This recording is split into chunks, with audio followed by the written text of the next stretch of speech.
For years, we've been told that cutting carbs is the key to living a long and healthy life. But if we look actually at the world's longest living populations, it's clear that the opposite is true. Now, first off, I've done a previous video on the 7 massive studies looking at people numbering in the millions, looking at their diets and their health outcomes. We're going to link to that video in the description, but let's expand on that video today. First up, the blue zones. These are populations where people live the longest, 100 years old and older in many cases. Blue zone populations live, here it is, on high carb diets. The people of Okinawa, Japan, for example, get most of their calories from sweet potatoes, rice, and other starchy foods. Similarly, in Sardinia, it's beans, pasta, whole grains that make up a large portion of their daily meals. These populations thrive on diets that are rich in carbohydrates, and they live longer than other populations. And get this, the blue zones consume up to 80% of their calories from carbohydrates, and they're the longest living people in the world. The people who are winning are subsisting mostly on good quality carbohydrates. Now, think about this. If low carb is the healthiest way to go, why isn't there a single blue zone that is low carb?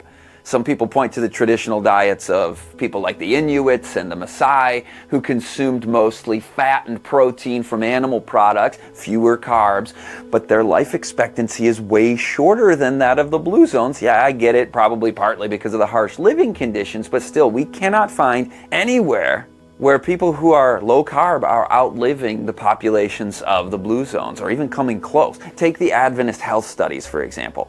Seventh-day Adventists who follow a plant-based diet live significantly longer than the Seventh-day Adventists who eat meat. We're talking a full decade longer.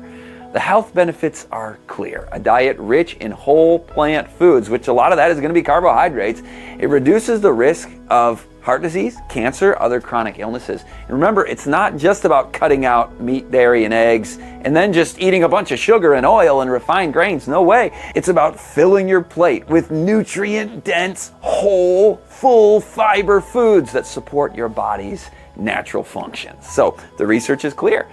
Diets that are high in quality, complex carbohydrates from whole plant foods like beans, grains, vegetables provide the nutrients and fiber necessary for long-term health. Now, in the video linked below, you're going to see that studies from the EPIC and UK Biobank and other studies show that reducing red and processed meat by just 1 serving a day can reduce the risk of chronic disease by up to 30%. There are 7 massive studies that keep showing the same thing over and over. So the next time you hear someone say that carbs are the enemy, remember this. Yes, they are if they're nasty carbs like sugar and refined flour. And remember that the world's healthiest, longest living populations thrive on carbs.